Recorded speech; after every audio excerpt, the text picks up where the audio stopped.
Welcome to another edition of Coffee Break Sports. I am your sports barista, Rod the Magnificent, back with another episode. And before I get into my spiel, who I got for the NFC and AFC championship game, hit the subscribe button, hit the follow, hit all of that stuff so that you can never miss an episode of Coffee Break Sports. And share this with your loved ones because I'm sure they will all love to hear this. And here's the moment that you all have been waiting for, well, at least until the Super Bowl. We have the NFC and AFC Conference Championship round. We got the Eagles on one side going up against the Commanders, and we have the Chiefs on the other side going up against the Buffalo Bills.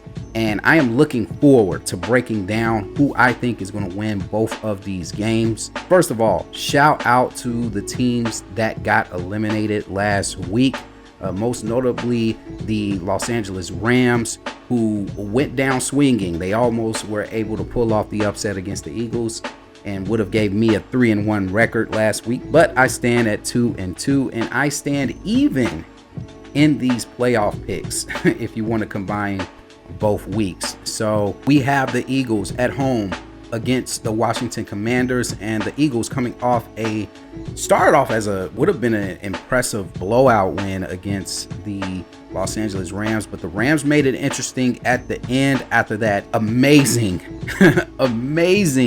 touchdown run by Saquon Barkley. At the bad things happened that led to Los Angeles almost pulling it off. Matthew Stafford was throwing that ball. He was slinging that ball in the snow. And then you have the Washington Commanders, who are coming off a historic victory over the Detroit Lions and make it to their first conference championship game since 1991. That was during the Mark Rippon, Ernest Biner days. Like the Washington Commanders, Washington fans, I'm sure you guys are all soaking it in. What an amazing time to be a Washington Commanders fan. They have not seen this type of success in almost 3 decades. So big shout out to them. Shout out to the Detroit Lions for losing so that we as Bears fans can hire your offensive coordinator, Ben Johnson. Thank you very much. And I'm sure the Jets are thanking you as well as of this recording, as they also got Aaron Glenn as a result of the loss for their new head coach as well. And he's a former player of the New York Jets. And if you look up his highlights, man, he was pretty good.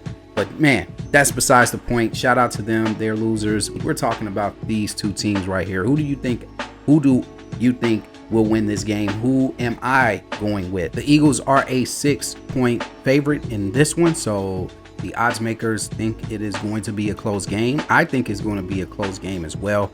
I don't think it will be as easy for the Washington Commanders to score at will on this Eagles team. Number one, the Eagles have a healthy defense, unlike the Lions did last week. Now, Tampa had a healthy defense too. Some of you Washington fans will also argue, but they're not on the level as the Philadelphia Eagles defense, even though they almost broke towards the end of that game against the Los Angeles Rams. They still held serve, and I think they will do the same against this Washington team. Now, I picked against Washington both weeks. I picked Tampa to win. They beat Tampa. I picked Detroit to win. They beat Detroit. This is a true underdog team, okay? Will I root for the underdog with this one? With the way Saquon Barkley is playing like he's on a mission, that's playing like, yes, I don't care about Eric Dickerson's record because my goal is to win a championship. And he is showing that. He's carried the Eagles in 2 straight games. Here he is sitting in the conference championship and is looking to put away the Washington Commanders. And I think they do so. I think they win this game in a somewhat of a shootout. I got them winning this game, the Eagles, 27-24. I think this is going to be a close one, but I think whoever has the ball last will win this game. I wouldn't be surprised if Washington pulled this one off. And I'm a little bit concerned about Jalen Hurts. I know he has been injured most of the season. He's been fighting with injuries, and now in the playoffs, he's fighting with injuries as well. But no one's 100% at this point. 17 games of grueling football, along with playoff football. The whole team, both teams aren't playing at 100% health. If Philly can get off to a great start, which is something that Washington has done in the past. Washington does well when they get off to good starts, and both teams broke even in the regular season. One can make the argument the reason why Washington won the second game was because Jalen Hurts got knocked out of that game early, and so we'll see what happens. Philadelphia is back with their full roster.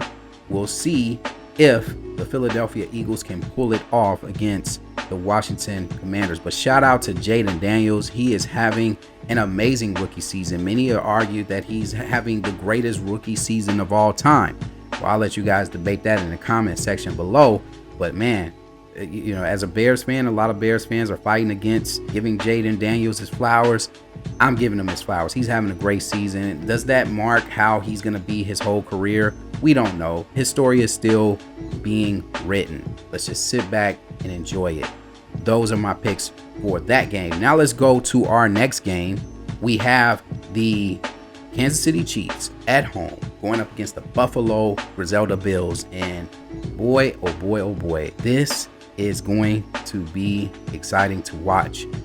I've been seeing comments. I've been noticing the comments on social media of Bills fans not wanting no one to jump on their bandwagon against Kansas City because everybody hates Kansas City. Because a lot of Bills fans have good reason. Because last week, as I recall, me personally, there were a lot of people rooting against the Bills when they went up against the Ravens at home. A lot of people picked the Ravens to win and beat the Bills on their home floor. And what people forget is the Bills have lost, I think, 3 straight division games. And I think I was like, hey, eventually that streak's going to get broken, guys. I mean, come on. We all know the story. They came close to beating the Bills.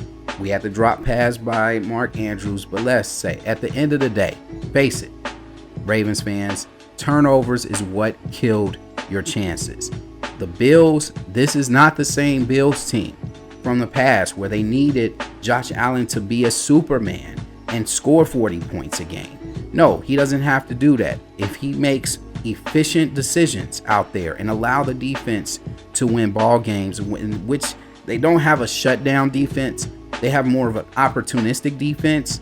And we're going to see what happens against this Chiefs team. Now, the Chiefs, although they're good defensively, their weakness is in the secondary. They gave up a lot of passing yards against the Texans last week.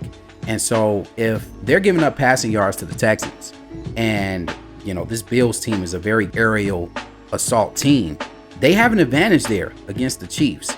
The running game, they had problems stopping the run. The Chiefs had problems stopping Mixon last week. This team, you know, they have 2 people to worry about in the backfield. Actually 3. They have 2 pretty good running backs, plus Josh Allen, who can run at any moment. And so it's going to be some trouble. You're not going to be dealing with a CJ Stroud who really relies on just throwing the football. You have Josh Allen that can do both, a dual threat quarterback who is huge, can break tackles, will jump over you for a touchdown. He's done it before. And this is going to be an epic matchup. You got Kansas City. Patrick Mahomes is probably statistically had a down year by his standards, but you know, Kelsey also, people were making fun of Kelsey being an old man, but what happened? Kelsey turned into playoff Kelsey last week, 117 yards and a touchdown. This is Travis Kelce at his best. When it's playoff time, he's ready to go. And I've been saying this all along about the Chiefs. I know everybody wants to blame the refs for the reason why they lost, and everybody's going crazy over the Mahomes flop that happened that earned the Texans another penalty, and the helmet to helmet call that happened, and call I didn't have an issue with. It was the flop that Mahomes got away with towards the end. Hey, it is what it is.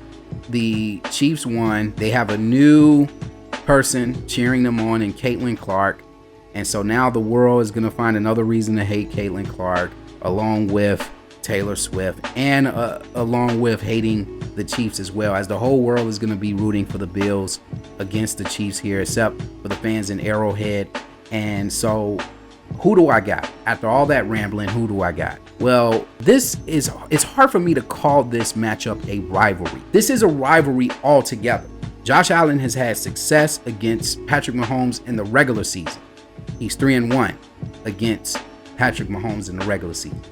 But in the playoffs, he's 0-3 against Patrick Mahomes. And it's only so many times that a player is going to keep losing to somebody. Remember Michael Jordan kept losing to the Pistons. He finally got over the hump and beat the Pistons. You remember, Shaq kept getting swept. He eventually, and with the help of Kobe, was able to win his first championship. Same thing with LeBron James. Kept getting beat by the Celtics, joined a super team, beat the Celtics. The point is, you have a team that you need to get over the hump. You have to eventually beat them. In order to officially call this a playoff rivalry, Josh Allen has to beat Patrick Mahomes this year. In order for me to, if he loses to Patrick Mahomes one more time, you cannot compare this rivalry to the likes of a Peyton Manning or against Tom Brady. Okay? Enough of that. Because at least started off, Tom Brady was beating Peyton Manning. What happened? Peyton Manning finally got over the hump, beat Tom Brady, and it's been a rivalry ever since, because from that point on, they were beating each other up, right? It's got to be the same with this. It can't be one-sided. And I think the Bills finally get over the hump and beat the Kansas City Chiefs in a close game, 30-27 by 3. Those are my picks, and I'm sticking to them. And that will do it for another edition of Coffee Break Sports. I am your sports barista, Rod the Magnificent. Thanks for tuning in. We have one more game of NFL football left, and the NFL season is over. But hey, I really appreciate to all those who have been following this channel. I appreciate all the support. I appreciate your input on all of these videos. But until then, I will see you guys on the next episode. I'll see you guys in the Super Bowl for my Super Bowl picks. I will see you guys later. Peace.